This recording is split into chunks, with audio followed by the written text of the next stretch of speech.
Hola, ¿qué tal? Donde quiera que estén, estamos en este mes de marzo, terminando uno de los análisis más importantes del último texto, la última obra de Yuval Noah Harari, que si no tengo mal entendido, salió por ahí de septiembre, octubre del año 2024 y hemos dedicado pues algunos días a hacer el análisis en varios seminarios de la Facultad de Derecho de la UNAM y el día de hoy estoy muy contenta porque está con nosotros un joven maestro realmente muy emprendedor. Me ha tocado verlo en desempeñarse en algunas actividades académicas y además de que acepta retos, es un joven que siempre está también leyendo, siempre buscando superarse, coordina varias actividades que tienen que ver pues, con el seminario y con el posgrado en cuanto al análisis no solo político, sino politológico. Hemos compartido algunos seminarios para lecturas, digamos, de vanguardia con autoras y autores mundiales. Comparte también relación con algunas otras personas a quienes yo respeto de allá del posgrado y de otras latitudes, de otras entidades universitarias. Y bueno, estamos aquí con Miguel Ángel Garita Arce, quien nos va a dar la oportunidad de hacerle una especie de entrevista. No, no es precisamente un conversatorio porque sí nos apegamos a nuestros criterios editoriales, pero él también hizo la lectura del texto y el análisis y se centró en algunas partes que le parecieron más importantes. Entonces vamos a tener la siguiente dinámica. Voy a presentar más o menos el cartel con algunas preguntas detonadoras porque es parte de nuestra metodología. Si uno se escucha tratando de responder preguntas comunes, pues ya podemos decir que estamos un poquito en el camino de la interdisciplina, no quedarnos en la multidisciplina, sino tratar de avanzar hacia la inter y transdisciplina. Voy a compartir la pantalla, Miguel Ángel, y ahorita en un momento que te dé la palabra, independientemente de que no es ningún tipo de informalidad, también tú nos contarás algunos de tus logros recientes y lo que tú desees que el auditorio necesite conocer como perfil para tener una idea como desde dónde estás viendo tú. Bueno, este es el texto de Yuval Noah Harari y siempre en Enfocarte tenemos dos, digamos, segmentos obligatorios. El segmento de pensadores contemporáneos, donde no es propiamente un club de lectura, pero sí tenemos realmente esa parte como base, aunque consideramos que va más allá de un club por la metodología. Entonces tenemos este texto de Yuval Noah Harari, Nexus, que es un texto pues realmente con un rating global importante. Es un intelectual que ya hemos dado algunos comentarios sobre su perfil, su ficha. Y bueno, aquí están a su consideración varias cuestiones. Luego iniciar el texto está esta afirmación tan fuerte que nos permite lanzar algunas preguntas detonadoras. El texto inicia diciendo, hemos llamado a nuestra especie Homo sapiens, nosotros no, sino los antropólogos, ¿verdad? Y esa es una denominación que está sumamente argumentada desde el punto de vista científico. Y bueno, ya sabemos que sapiens quiere decir que tiene la posibilidad de reflexionar sobre lo que sabe y lo que no sabe. Sapiens no quiere decir sabio, sino quiere decir que puede ser sabio. Y entonces, a partir de esta dualidad de significados, Yuval se pregunta, ¿estamos a la altura de este nombre, de esa potencialidad? Y entonces, a partir de ahí, nosotros reformulamos algunas preguntas que queremos compartir con un joven como el maestro Miguel Ángel Garita Arce y preguntar, bueno, ¿qué significa? Y tal vez con esto pudiéramos arrancar antes de entrar a la conversación, ¿qué significa ser autodestructivos? Sabemos que todo lo que es la salud pública tiene marcos muy fuertes, pues desde hace siglos, ¿verdad? marcos metodológicos, marcos científicos. ¿Qué significa ser autodestructivos? ¿Es sabio ser autodestructivos? ¿Qué indicadores tenemos sobre el autocuidado? ¿A cuál realidad nos estamos refiriendo a partir de esta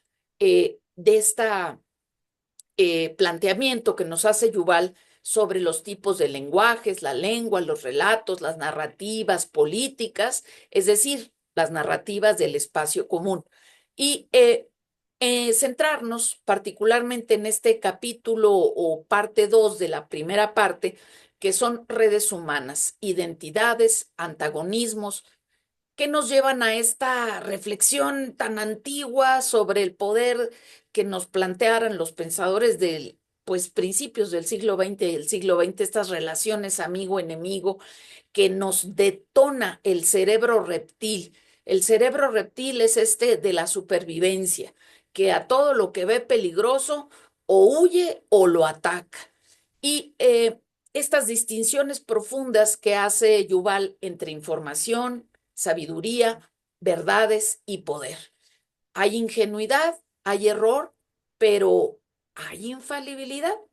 Y aquí, con este modelo de la idea ingenua de la información que nos presenta Harari, en donde hay una relación entre información y verdad potenciada por los medios, que a veces puede generar sabiduría si la sabemos manejar, y que parece que Yuval plantea como una fuente de poder las personas que tienen cierta información, pues parece que nos consideramos con cierto poder o con cierto estatus. Entonces, volvamos al inicio y, en primer lugar, preguntemos a nuestro invitado para que él nos haga el favor de presentarse con algún logro y decirle así en una respuesta corta para luego poder hacerle algunas preguntas más profundas.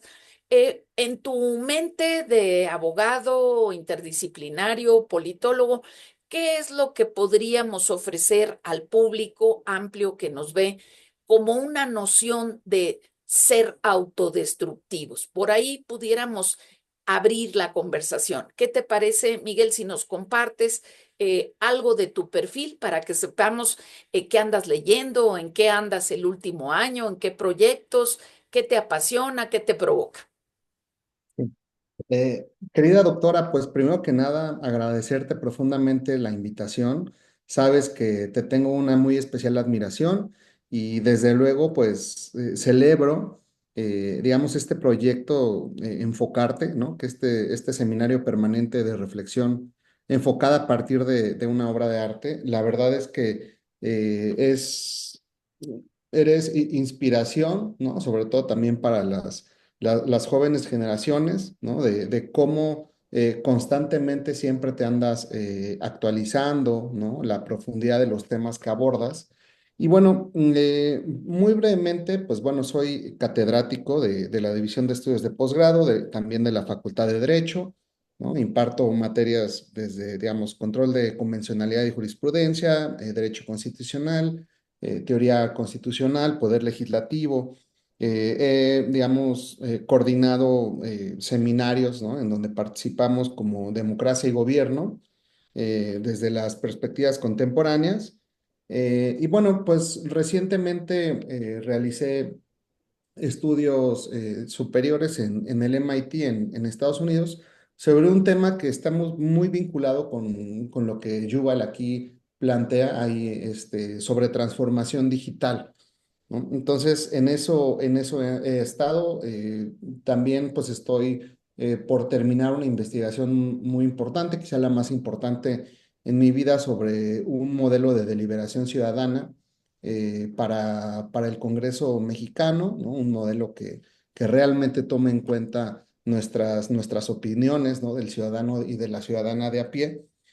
Y bueno, en términos generales, ese es mi, digamos, sería como mi breve presentación. Y ahora, respecto al tema autodestructivo, ¿no? O sea, como me comentas, ¿no? A ver, como abogado interdisciplinario, ¿qué es ser autodestructivos?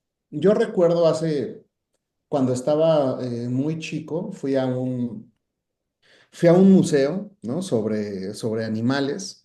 Y recuerdo que después de ver una cantidad importante de animales, había ya casi al final, ¿no? Del museo, decía, aquí está el animal más destructivo, ¿no? Y pues desde luego que generaba mucha extrañeza, ¿no? Y estaba metido en una cajita y tenía uno que abrir esa cajita para ver el animal, ¿no? Entonces yo decía, a ver, o sea, parece que no es un animal tan grande, ¿no? Porque la caja no es muy grande.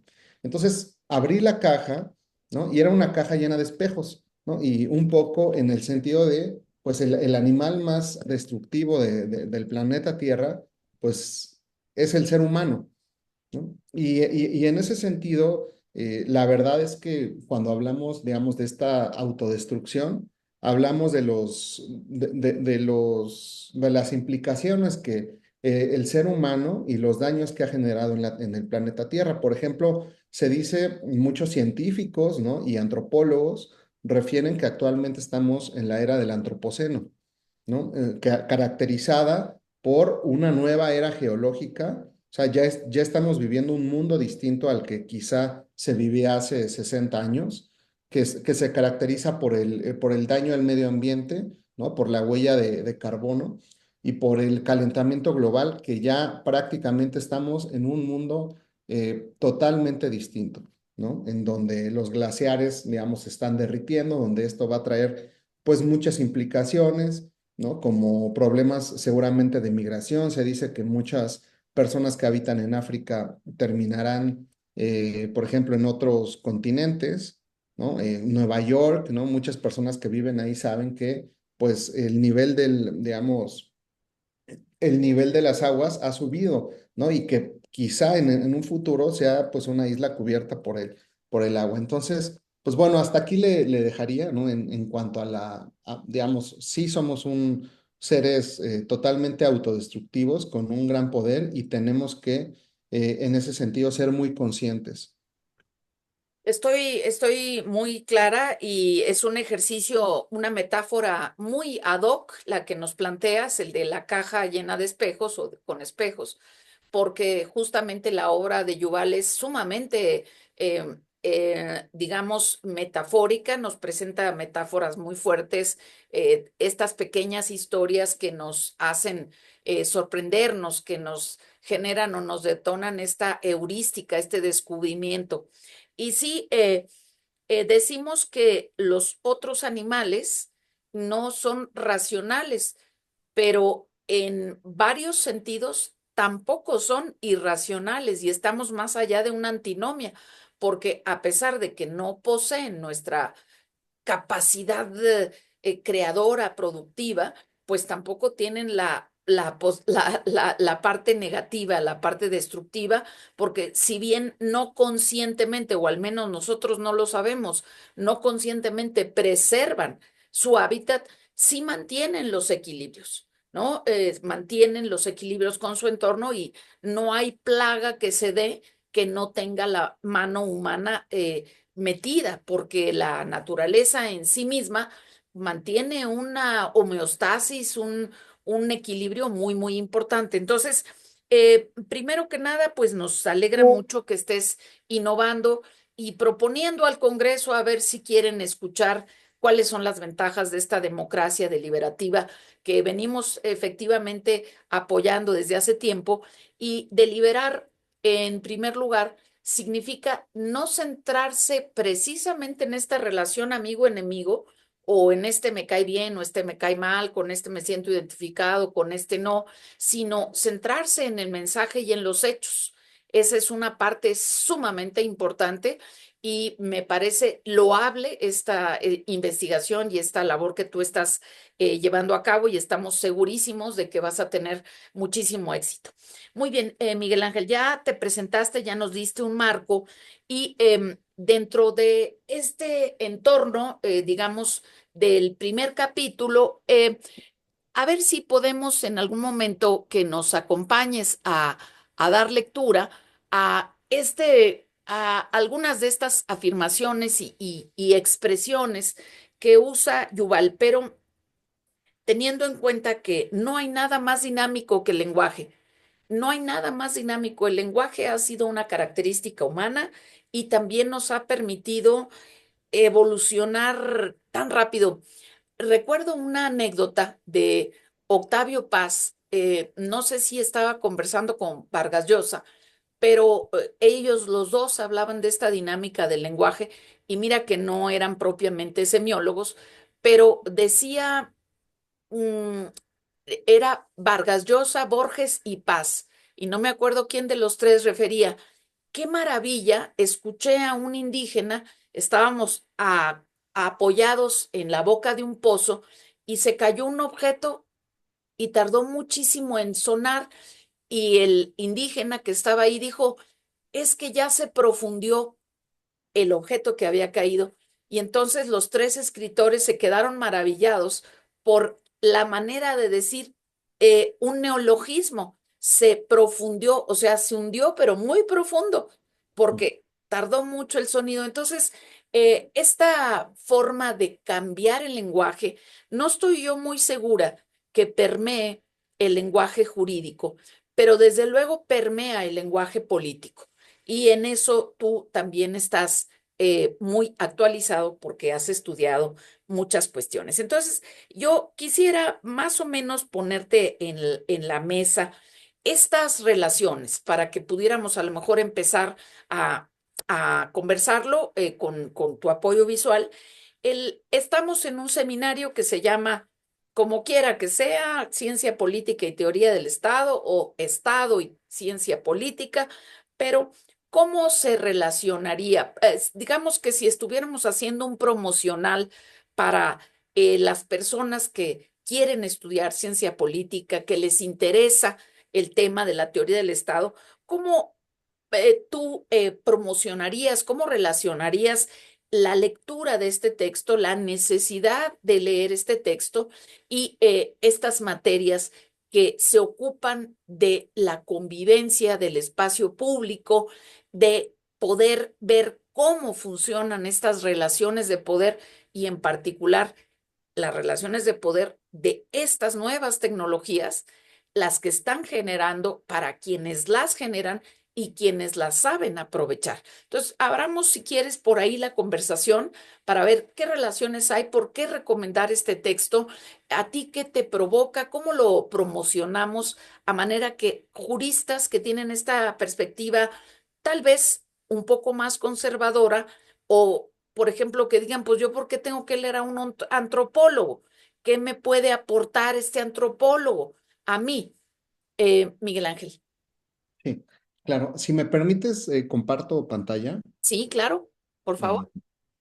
Según yo tienes todos los permisos, pero dime si te sí, falta alguno. no, sí, está perfecto. Ahí,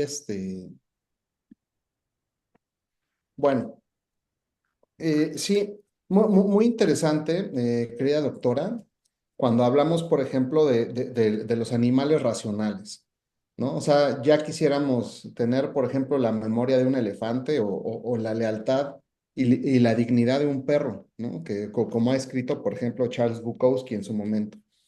Ahora, me parece que es muy interesante y es muy importante y me gusta mucho esta pregunta que me haces, sobre todo porque es bien interesante este capítulo, bueno, este es el libro en general, pero el apartado en su relación con la teoría del Estado, ¿no? O sea, sabemos que, por ejemplo, la teoría clásica del Estado, desde, digamos, Hobbes hasta Weber, pues ha girado en torno a tres elementos fundamentales, ¿no? Al territorio, a la población, la soberanía.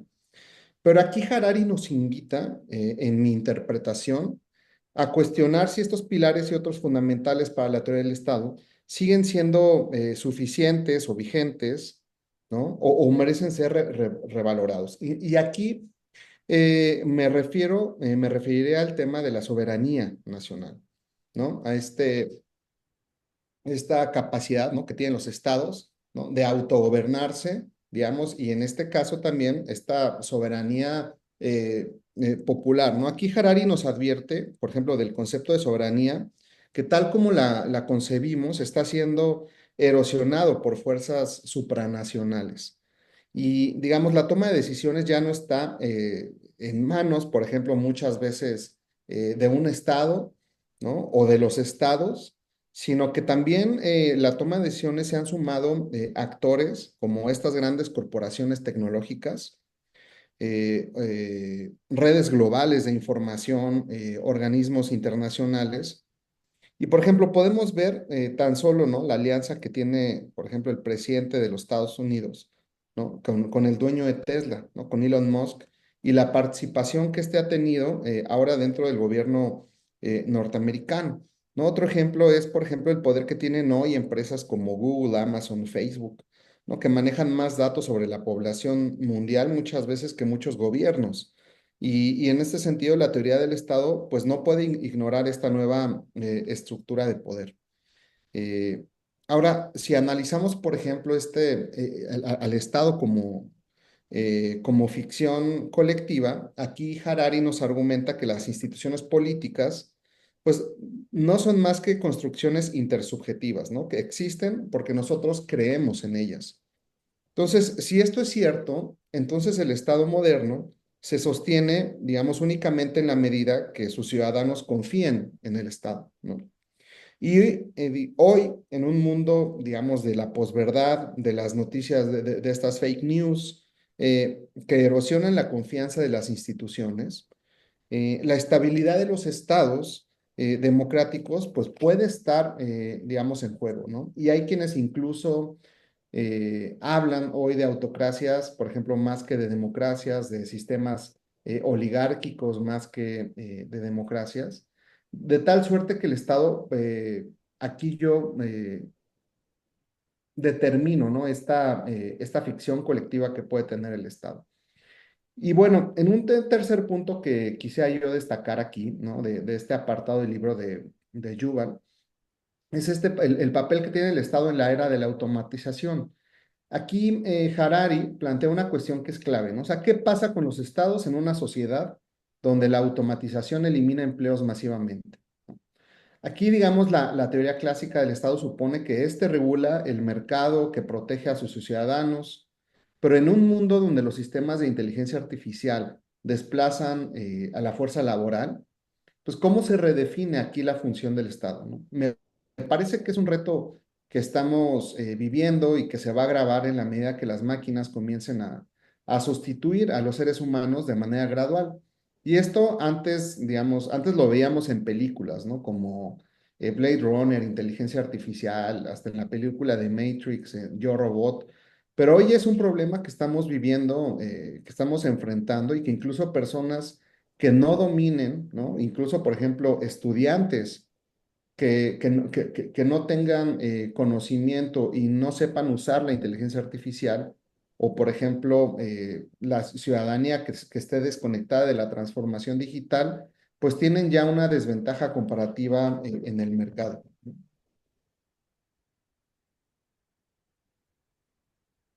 Hasta aquí, digamos, dejaría la respuesta a esta pregunta.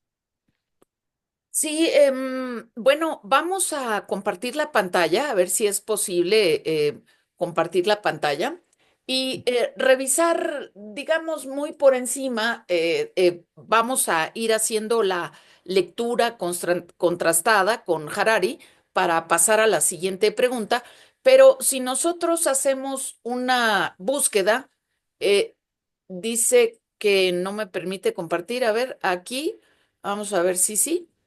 ¿Estás viendo la pantalla?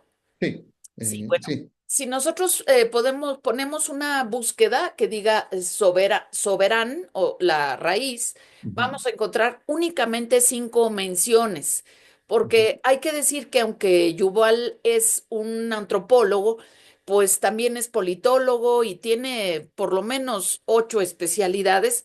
No es un antropólogo de escritorio, es una persona que también observa el mundo, que claro que bebe libros como beber agua o más, pero aquí esta expresión que tú mencionaste, entidades intersubjetivas, yo creo que subjetiva en la persona individual e subjetivas cuando hay más de 2 personas. Y aquí está la pregunta que lanzábamos desde un inicio. Realidad, ¿a cuál realidad nos referimos? ¿sí? Y aquí justamente dice, la realidad objetiva está construida por cosas que podemos más o menos observar. Y luego dice, después está la realidad subjetiva, como el dolor, el placer, el amor, que no están afuera, sino que están dentro. Va siguiendo un poco a Hegel, ¿no? El mundo es tu mente. Y luego dice, las subjetivas existen en cuanto que tomamos conciencia de ellas, aunque esto no es cierto porque sabemos por los psicoanalistas y los psicólogos que hay una parte del inconsciente que existe adentro de nosotros y que no sabemos que existe. Entonces, dice, las cosas subjetivas existen en cuanto tomamos conciencia de ellas y bueno, pues esto puede ser que no tomemos en cuenta de dónde viene una reacción a tal o cual huella de poder, pero que sin embargo está ahí. Dice, un dolor que no se siente es un oxímoron. Y de aquí, de estas piezas que has presentado últimamente, un oxímoron es algo más que una paradoja. Por ejemplo, hablar de la constitución inconstitucional, que puede ser inconstitucional total o parcial. Puede haber, desde luego, disposiciones, párrafos inconstitucionales en una constitución, y sin dejar de ser la constitución. Y depende mucho de la técnica que una constitución tenga, si es de 1900, de 1950, de 1980, tendrá diferentes metodologías. Entonces, esta parte de las paradojas nos plantean, desde luego, desafíos académicos, ¿verdad? Pero que tienen impacto en esa realidad de afuera, en esa realidad de la sociedad. Dice, por cierto, tales ciertos relatos son capaces de crear un tercer nivel de realidad, esa realidad colectiva que a veces la creemos acríticamente. Si la gente dice, estamos felices con esta soberanía, con este mandato, pues ya dice uno, ah, pues si todos están contentos, yo también tengo que estar contento. Entonces, dice que ahí se crea un tercer nivel de realidad que le podríamos llamar en términos contemporáneos realidad vicaria.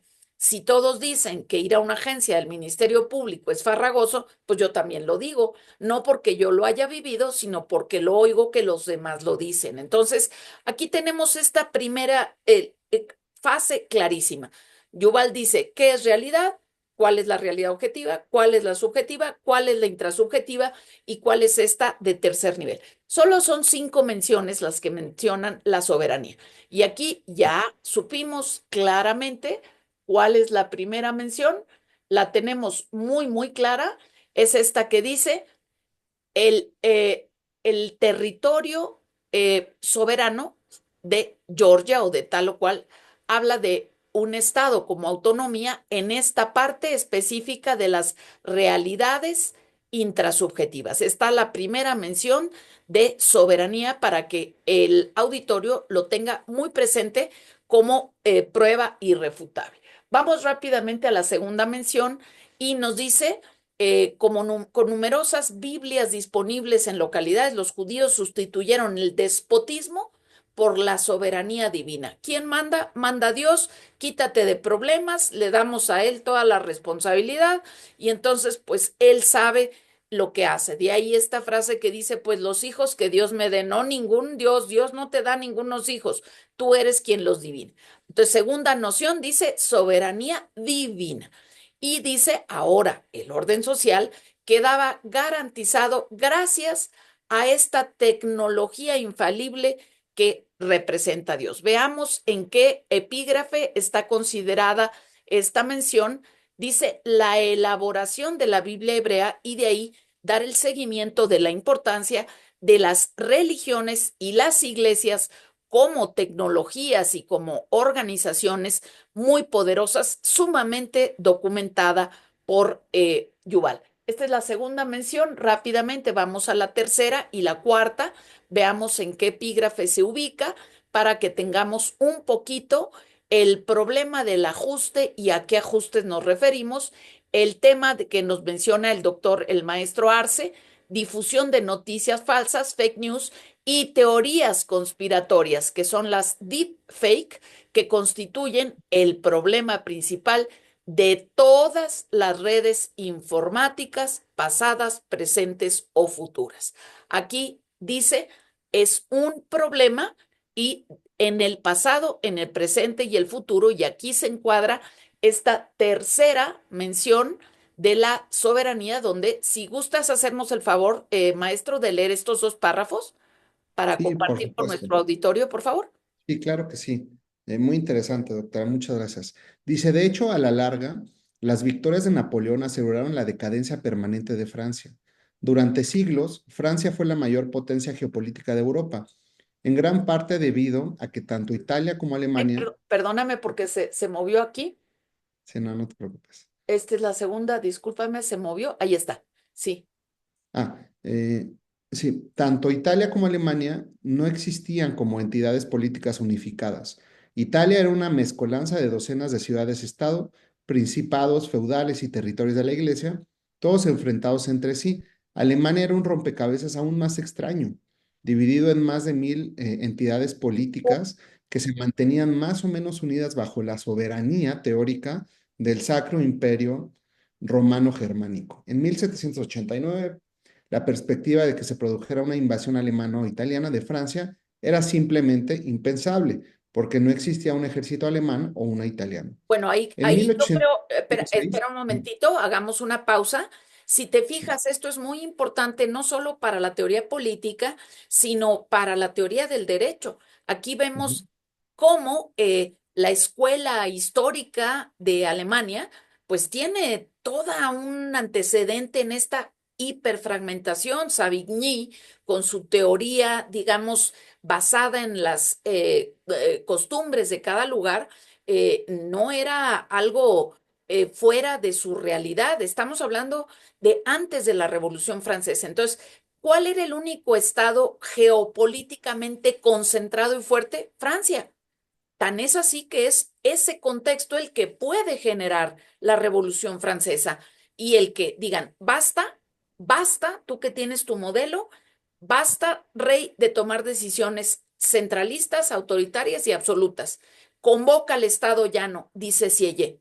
Entonces, Francia está por encima porque los otros dos estados que están allí, digamos, en la agenda son Italia y Alemania, pero están tan fraccionados que ni siquiera tenían un ejército unificado. Entonces, primero que nada, veamos importante la postura de Napoleón con todo lo que Napoleón eh, aporta, no solo al constitucionalismo, esta codificación, sino a la escuela del exégesis, al surgimiento de la dogmática jurídica y, desde luego, ni duda cabe, al fortalecimiento del legislativo y, en un sentido muy, muy específico, a digamos, una participación epistémica, cómo estar interpretando el mundo dentro de este modelo particular de Francia que venía del supercentralismo, del totalitarismo y que conserva partes de ese perfil,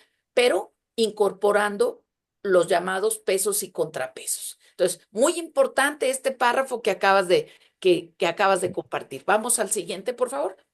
perfecto. Qué maravilloso, maravillosa explicación, doctora. Sigo con el siguiente. En 1806, después de expandir su imperio por Europa Central y la península itálica, Napoleón destruyó el Sacro Imperio Romano y amalgamó muchos de los principados alemanes e italianos más pequeños en bloques territoriales mayores. Creó la Confederación del Rin y el Reino de Italia y buscó unificar estos territorios bajo su control dinástico. Sus ejércitos victoriosos también difundieron los ideales del nacionalismo moderno y de la soberanía popular en tierras alemanas e italianas.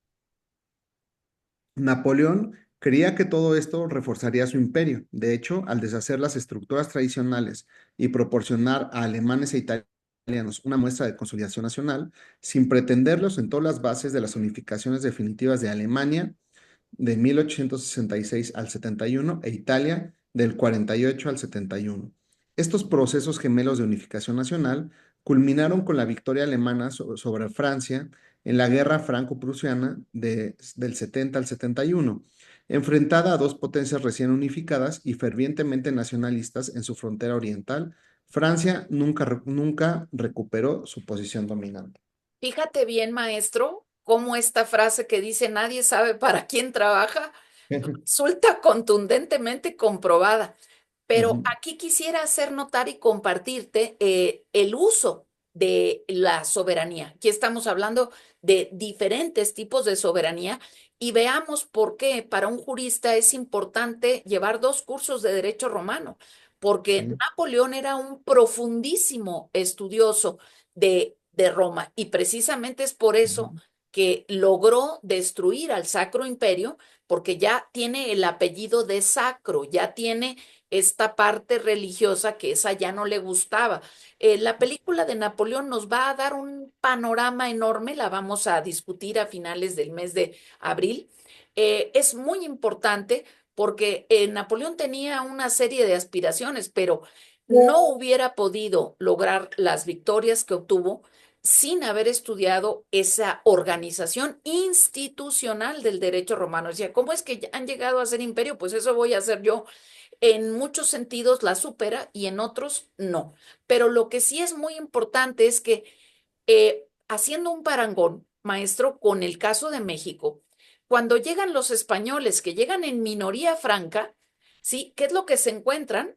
Se encuentran guerra de guerrillas contra los aztecas, se encuentran con que hay un odio muy profundo hacia el imperio azteca que con sus guerras floridas ujú, hacía masacres de pequeños pueblos y se mandaba también en el tema de los impuestos, de las recaudaciones, y bueno, era bastante radical en sus, digamos, políticas expansionistas.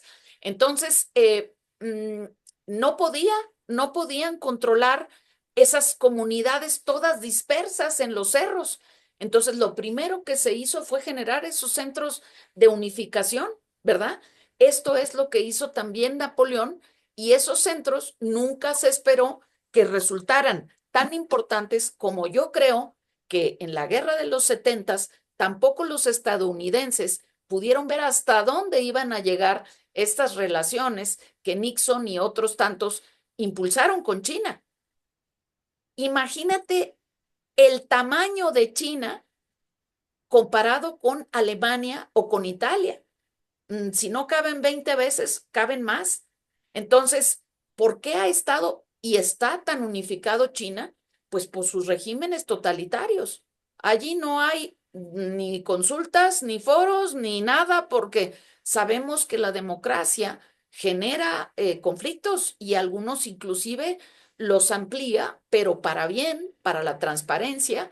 Entonces, vemos que esta invitar a China a participar después de 40, de 50 años, hoy se ha convertido en esa potencia que debido a su sesgo o perfil totalitario, pues definitivamente nos plantea un cambio geopolítico muy importante. Entonces veamos las lecciones de la historia de la mano de un historiador y antropólogo y de una mirada joven y renovada. Estamos en la mención 3, en la 4, vamos a la 5, que es la última, y vemos dónde se encuentra este epígrafe. Estamos en la página 307, un colonialismo basado en datos. Y si te parece, te escuchamos, maestro. Nada más, por favor, me sigues por si queremos hacer una pequeña pausa. Adelante, maestro.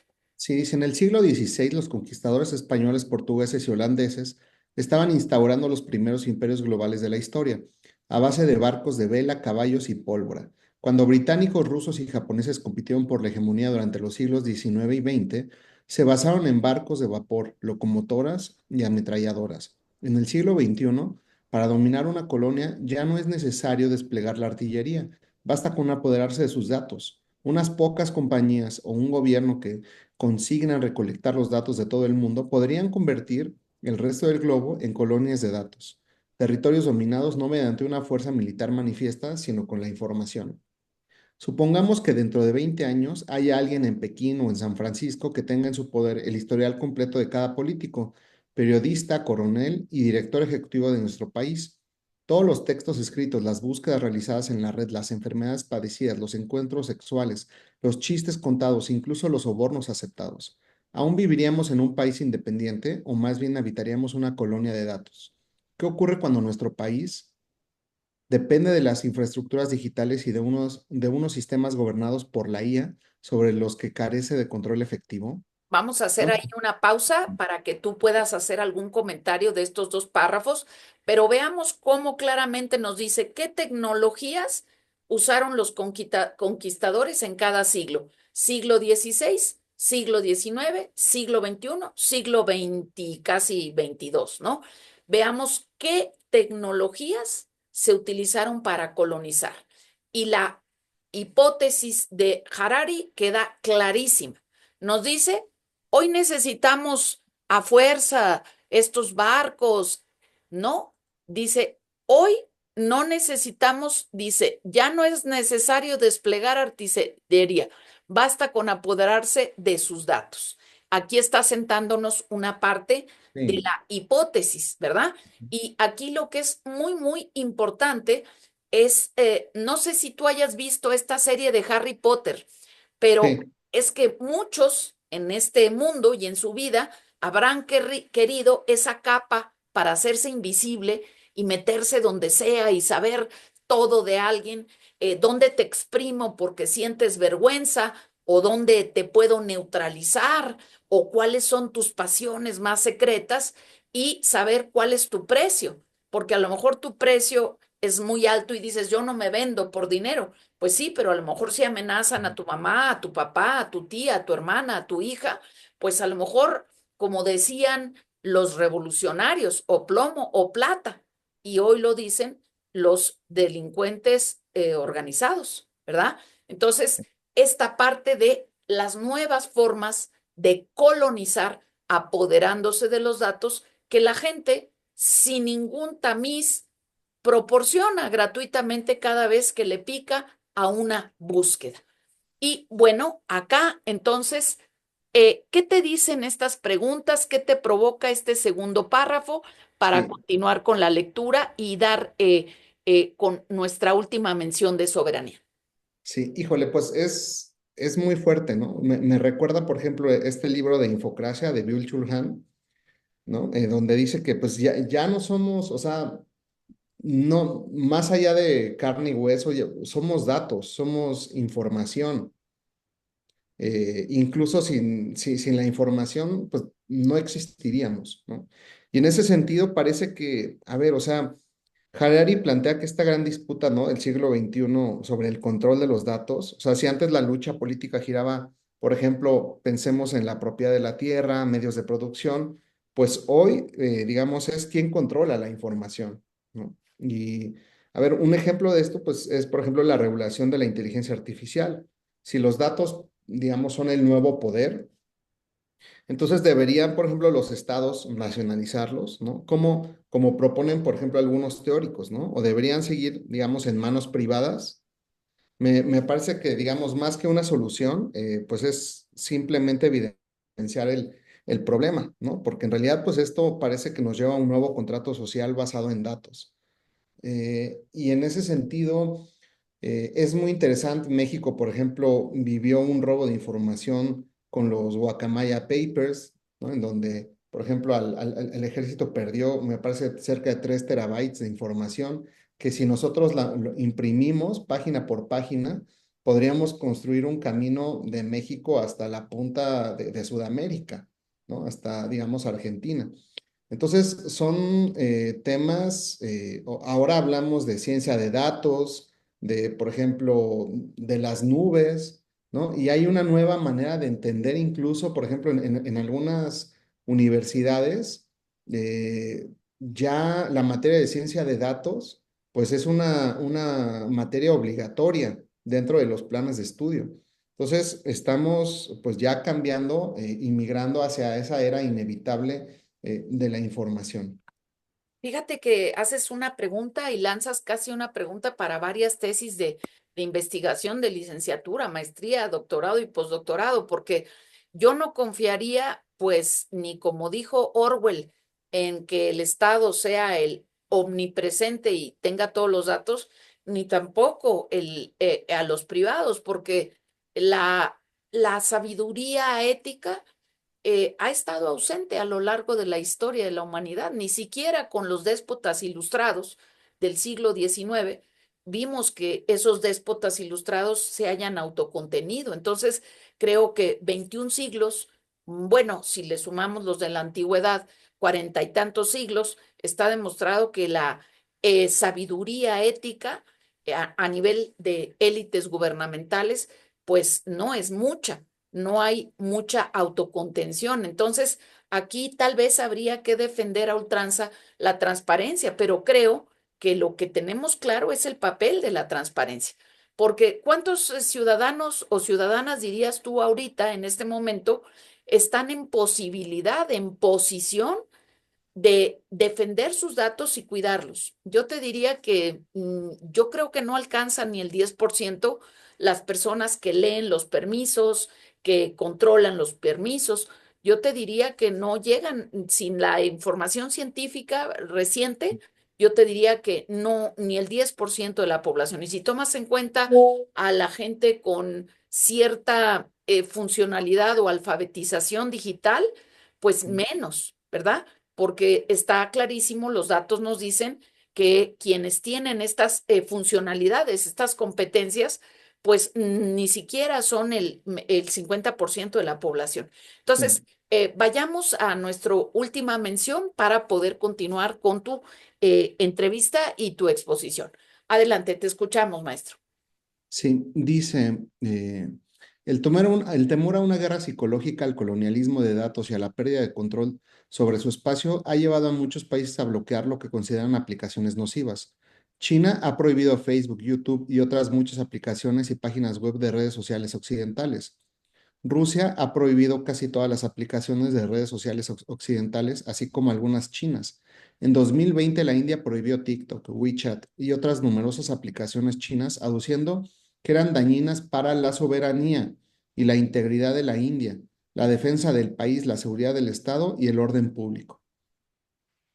Muy bien, pues aquí tenemos unos ejemplos muy claros y que pues indica que hay no solo impactos específicos con la sociedad, sino la necesidad de innovar, ¿verdad? La necesidad de innovar. Con esto terminamos las 5 únicas menciones de soberanía que nos presenta Yuval. Y bueno, yo no quisiera prolongar más, podríamos hacernos 3, 4 horas de discusión, pero lo que yo quisiera es, si tú quisieras de alguna manera compartir, tú hablas de esta expresión del pacto social, del contrato rusoniano. Por cierto, que hay más de 171 menciones a la palabra contrato en el texto de Yuval, porque habla de los contratos de Facebook, de los contratos de TikTok, de los contratos, como la parte contractual entre privados y públicos, pues sigue siendo un área de observación empírica y de cómo realmente hay voluntad de cumplir esos acuerdos o entramos en terrenos litigiosos. Como decía aquella frase, publíquese pero no se cumpla, me comprometo, pero pues me voy a arriesgar a litigar durante 5 o 10 años. Bueno, entonces, para poder cerrar esta promoción del texto de Yuval desde un joven interdisciplinario, em, ¿cómo esta era digital la estás previendo tú con este análisis del pasado y el presente? ¿Cómo prevés hacia los próximos años, la próxima década, la evolución de este pacto social a partir de las realidades latinoamericanas? Estamos hablando de que la gente tiene menos de un, digamos, segundo año de secundaria, formalmente, de educación formal, que no tenemos desarrolladas las competencias digitales, digamos, en un nivel superior y con una serie de necesidades y tragedias en donde no están cubiertos los derechos, deberes y libertades fundamentales. Entonces, ¿cómo está prefigurándose este pacto social? Y si tú gustas cerrar sobre cierta orientación, yo me atrevo a decir neopopulista, con base en estas necesidades sociales, de la eficacia de este relato político de vencedores, vencidos, amigos y enemigos, que parece funcionar bastante bien para acarrear estos neopopulismos hacia un barranco. Cerremos con tu palabra, con tu opinión y si tú gustas con algún llamado a la acción, maestro. Sí, perfecto. Sí, claro que sí, querida doctora. Empiezo por la primera cuestión que planteas. A mí me parece que o sea, si queremos nosotros replantear este gran pacto, hay que, por ejemplo, tomar en cuenta nuestra constitución, ¿no? Incluso las constituciones. O sea, la constitución ha sido tradicionalmente, digamos, este pacto fundamental que rige a la sociedad. Sin embargo, por ejemplo, Harari nos diría, a ver, estos textos creados en contextos históricos muy diferentes pueden seguir respondiendo, ¿no?, a los desafíos actuales. Aquí, digamos, hay tres aspectos muy importantes, ¿no? Primero, podríamos hablar de un quizá dilema de obsolencia constitucional. O sea, hay muchas constituciones en el mundo que fueron redactadas en épocas en donde no había inteligencia artificial, no había biotecnología, no había crisis climática. No veíamos esto en el horizonte en 1917, en 1789, ¿no? 1787. Entonces, estas constituciones, ¿no?, siguen siendo adecuadas para regular estos fenómenos. Aquí, por ejemplo, muchos plantean la necesidad incluso de que pues existan derechos de una nueva generación, ¿no?, vinculados, por ejemplo, con el tema de la inteligencia artificial. Por ejemplo, recientemente se realizó en el Congreso, digamos, se creó una nueva Ley General de Ciencia y Tecnología, donde habla de este derecho que nosotros tenemos a beneficiarnos de la ciencia, ¿no? Desde lo social, que es un tema muy interesante. Otro aspecto respecto a este pacto fundamental es el desafío que nos presenta el populismo, ¿no? Harari nos advierte, digamos, sobre este ascenso de líderes populistas que manipulan los relatos nacionales, ¿no?, para justificar estos cambios constitucionales que minan la democracia.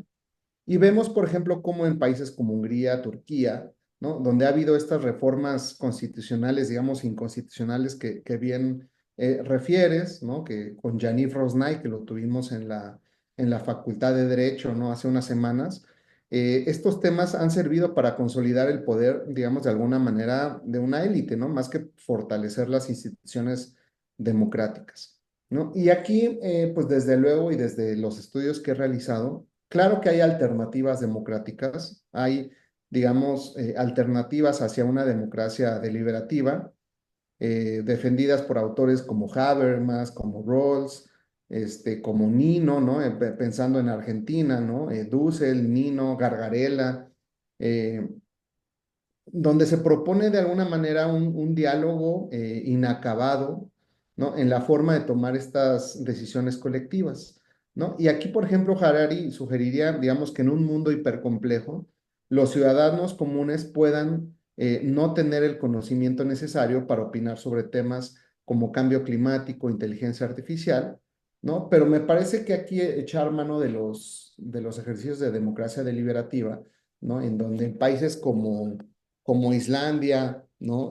Por ejemplo, pensemos, por ejemplo, en la Convención de Cambio Climático de Francia, en Irlanda. Ha habido experiencias muy interesantes en donde previo a la deliberación, pues hay sesiones informativas para la ciudadanía, ¿no? Entonces, en este sentido, me parece que es la manera en la que nosotros nos podemos reivindicar, ¿no? Pensar quizá en un constitucionalismo deliberativo, en un constitucionalismo dialógico, que en México no solamente es un tema teórico, interesante, padre, romántico, sino que con la reforma, ¿no?, del finales del año pasado, de 2024, en donde se reformula el derecho a la consulta indígena, pues esto ya es una obligación constitucional y es una obligación convencional si pensamos en el derecho a la consulta de personas con discapacidad. Entonces, a mí me parece que quizá esta pueda ser una de las grandes soluciones a los retos que tenemos para construir, por ejemplo, leyes en materia de inteligencia artificial. La legislatura pasada yo participé en la elaboración de un proyecto de ley sobre redes sociales, ¿no? Que después plantearía el presidente del Senado. Y aunque es muy difícil realmente lograr una regulación exitosa, porque necesitamos pues ni siquiera de los mejores abogados, no dan los mejores abogados, necesitamos justo en el ámbito de este seminario, ¿no? Digamos, una formación, una opinión y una voz transdisciplinaria para estos temas, ¿no? Necesitamos de ingenieras, ingenieros en informática que le entren a estos temas, de hasta personas, digamos, que sepan de ética jurídica, porque si no, pues terminaremos, por ejemplo, en una regulación en favor de las élites. Entonces, me parece que en ese sentido es mi comentario. Y respecto a esta neoeficacia, digamos, del relato, ya para cerrar, desde tiempos, digamos, inmemoriales, ¿no? Sabemos que la humanidad, pues, ha contado historias, como refiere Harari, historias que han dado sentido a nuestras sociedades, que han definido nuestras normas, que han determinado nuestras estructuras políticas. Y aquí Yuval, ¿no? Nos muestra cómo el Homo sapiens es ante todo un animal narrativo, ¿no? Y como diría, por ejemplo, Paul Ricoeur, ¿no? En Tiempo y Narración, somos también esta narración. Entonces, aquí vemos cómo el poder político, el Estado y la Constitución, pues son relatos, o sea, relatos que evolucionan con el tiempo y que estamos ante un dilema, digamos, de actualizar estos relatos. Entonces, yo, digamos, con eso concluiría mi participación, querida doctora. Muchísimas gracias. Sabemos que andas muy presionado de tiempo y que siempre también te están consultando. Entonces, te voy a pedir nada más de favor para cerrar. Voy a compartir la pantalla con algunos textos. Mencionaste por ahí dos autores, a ver si ahorita eres tan amable de compartir la pantalla con su obra. Y quisiera dejar muy clarito esta afirmación tan importante. No es tan relevante lo que nos pasa, sino lo que nos contamos de lo que nos pasa. Si yo me caigo y digo, ya el cielo me mandó un castigo, Ujú. o si yo digo, me caí para hacerme más fuerte y levantar, es importante esta parte. No es tan importante lo que nos pasa, sino cómo nos contamos lo que nos pasa. Y aquí hay algunas fuentes que podemos ver muy claramente. Digital Dictatorship, la dictadura digital, la autocracia y sus, digamos, élites, ahora que se habla del gobierno de cuates y de cuatas, el autoritarismo digital en el Medio Oeste, la nube de empresas, estas nuevas redes. Y bueno, hay también esto, The Global Rise of Autocracy, el surgimiento de las nuevas autocracias que tienen que ver con las tecnologías, laboratorios de autocracia. Vemos muy importante esta autora, Anne Applebaum. No sé si esta fue una de las que te referiste, pero la revancha de las ideas en el sentido de este uso diferenciado de las élites tecnológicas, los laboratorios, lo vemos con el caso de Estados Unidos. Y en este sentido, no sé si quieres tú compartir tus autores y autoras para que nuestro auditorio pueda tal vez engancharse en una futura discusión, en alguna futura cápsula. No sé si quieres compartir pantalla, maestro. Sí, sí, bueno, algunos autores. Comparto rápidamente pantalla. Traigo, bueno, no los tengo aquí, pero me gustaría comentar. Puede ser la obra de Jürgen Habermas, de Facticidad y Validez, donde es, digamos, la obra, pues quizá una de las más importantes y referentes principales de la democracia deliberativa. En cuanto al ámbito filosófico sobre la narración, tenemos los dos tomos de tiempo y narración, perdón, de Paul Ricoeur. Este, también, bueno, es un filósofo denso, pero es sumamente interesante. eh, y, y bueno, quizá a lo mejor también, sobre todo para no perder también la perspectiva social, pues recomiendo también los informes de desigualdad de Oxfam, ¿no?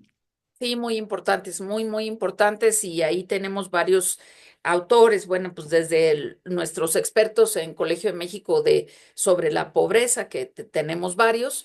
Y bueno, nada más para compartir también estas obras que son pues de consulta para diferentes tipos de posiciones, Somos lo que nos contamos. Aquí nos dice Oscar Villarroya. Y esto de alguna manera eh, no significa seguir contraponiendo el tema de las ciencias duras contra las ciencias sociales, sino que estamos hablando de particularidades no solo de contenido, sino metodológicas. Así que, sin más, vemos que tenemos una serie de sugerencias muy importantes. Agradecemos muchísimo tu presencia, sabiendo que estás también bastante presionado de trabajo intelectual, científico y de laboral de codos. Así que te damos las gracias, esperamos contar contigo en nuestros siguientes Enfocartes. Te agradecemos el tiempo, la presentación y sobre todo la disposición a formar parte de esta red de aprendizaje, Learning Societies, para la vida y para los juristas del siglo XXII. Muchísimas gracias, querido maestro. Te damos las gracias y hasta siempre. Esperamos sus Hasta luego. comentarios, favor de suscribirse si consideran que el material y la discusión es útil para nuestra comunidad científica y social. Muchísimas gracias. Hasta siempre. Muchísimas gracias. Hasta luego. Gracias, gracias.